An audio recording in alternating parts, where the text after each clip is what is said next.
ಗ್ರಾಮದ survey number 422ರ 7 ಎಕರೆ 18 ಗುಂಟೆ ಜಮೀನು ಕ್ರಯ ಮಾಡಬಾರದು ಎಂಬುದಾಗಿ ದಲಿತ ಮುಖಂಡರು ಸೋಮವಾರ ತಹಶೀಲ್ದಾರ್ ವರದರಾಜ್ ಅವರಿಗೆ ಮತ್ತು ನೋಂದಣಿ ಇಲಾಖೆ ಅಧಿಕಾರಿ ರಾಧಾ ಅವರಿಗೆ ಮನವಿ ಪತ್ರ ಸಲ್ಲಿಸಿದರು. ಈ ವೇಳೆ ಡಿಎಸ್ಎಸ್ ಸಂಘದ ಅಧ್ಯಕ್ಷ ನಾರಾಯಣಪ್ಪ ಮಾತನಾಡಿ, ಈಗಾಗಲೇ ಪಾವಗಡ ಜೆಎಂಎಫ್ಸಿ ನ್ಯಾಯಾಲಯದಲ್ಲಿ ಇದ್ದು, ಇದೇ ಪಾವಗಡ ತಾಲೂಕು ಕಸಬಾ ಹೋಬಳಿ ರೊಪ್ಪ ಗ್ರಾಮ ಪಂಚಾಯಿತಿ ವ್ಯಾಪ್ತಿಗೆ ಸೇರಿದ ಟಿಎನ್ ಪೇಟೆ ಗ್ರಾಮದ ಸರ್ವೆ ನಂಬರ್ 422ರಲ್ಲಿ ಇದೇ ಗ್ರಾಮದ ದಲಿತರು ತಲತಲಾಂತರಗಳಿಂದ ರುದ್ರಭೂಮಿಯನ್ನಾಗಿ ಉಪಯೋಗಿಸುತ್ತಾ ಶವ ಸಂಸ್ಕಾರ ಮಾಡಿಕೊಂಡು ಬರುತ್ತಿದ್ದಾರೆ.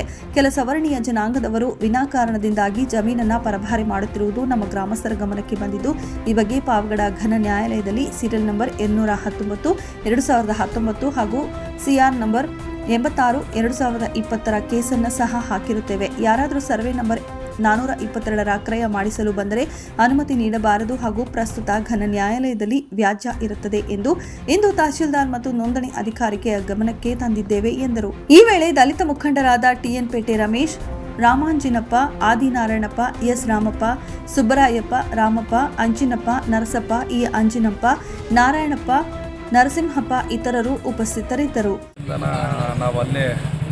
ನಾವು ಸ್ಮಶಾನದಲ್ಲೇ ನಾವು ಅವ್ರನ್ನ ಅಂತ್ಯ ಸಂಸ್ಕಾರವನ್ನು ನಡೆಸ್ತಾ ಇದ್ದೀವಿ. ಆದ್ರೂ ಸಹ ಅದು ಗೊತ್ತಿದ್ದು ಈಗಲೂ ಮೊನ್ನೆ ತಹಶೀಲ್ದಾರ್ ಅವರೆಲ್ಲ ಬಂದಿದ್ದಾರೆ, ಅದನ್ನು ಮತ್ತೆ ಇದನ್ನು ಅಬ್ಜೆಕ್ಷನ್ ಹಾಕಿದ್ದಾರೆ. ಅಲ್ಲಿ ಸ್ಮಶಾನನೇ ಇರಬೇಕು ಹೊರತುಪಡಿಸಿ ಬೇರೆ ಏನು ಮಾಡಕೂಡ್ದು ಅನ್ನೋದನ್ನು ನಾವೊಂದು ಲೆಟರ್ ಸಮೇತಗಳು ಮಾಡಿದ್ದೀವಿ. ಕೋರ್ಟಲ್ಲೂ ಈ ಕೇಸ್ ನಡೀತಾ ಇದೆ ಆಗಲೇ. ಮತ್ತು ಇಲ್ಲಿನೂ ಅಬ್ಜೆಕ್ಷನ್ ಹಾಕಿದ್ದೀವಿ ನೋಂದಣಿ ಇಲಾಖೆಯಲ್ಲಿ, ಮತ್ತು ತಹಶೀಲ್ದಾರ್ಗೂ ಒಂದು ಮೆಮೊರಾಂಡಮ್ ಕೊಟ್ಟಿದ್ವಿ. ಹಿಂದಿನ ವರ್ಷವೂ ಸಹ ಇದೇ ರೀತಿಯೆಲ್ಲ ಆದಾಗ ನಾವು ಇದು ಮಾಡಿದ್ದೀವಿ. ಸರ್ವೆ ನಂಬರ್ ಎಷ್ಟು ಅದು ಸರ್? 422 ಹೊಸ ನಂಬರ್. ಇದೇನ ಯಾರನ್ನ ಬೇರೆಯವರು ಕಬ್ಜಾ ಮಾಡ್ಲಿಕ್ಕೆ ನೋಡ್ತಾ ಇದ್ದಾರೆ ಈಗಾಗಲೇ. ಅದು ಕಬ್ಜಾ ಮಾಡೋದ್ರಿಂದನೇ ನಾವು ಇವತ್ತು ಬಂದು ತಹಶೀಲ್ದಾರ್ ಮತ್ತು ನೋಂದಣಿ ಇಲಾಖೆಗೆ ನಾವು ಒಂದು ಅಬ್ಜೆಕ್ಷನ್ ಲೆಟರ್ನ ಕೊಟ್ಟಿದ್ದೀವಿ. ಈ ಹಿಂದೆ ತಹಶೀಲ್ದಾರ್ ಇದು ಘೋಷಣೆ ಮಾಡಿಲ್ವಾ? ಇದು ಸ್ಮಶಾನ ಜಾಗ ಅಂತ ಏನು ಘೋಷಣೆ ಮಾಡಿಲ್ವಾ? ಏನನ್ನ ದಾಖಲಾತಿ ಕೊಟ್ಟಿಲ್ವಾ?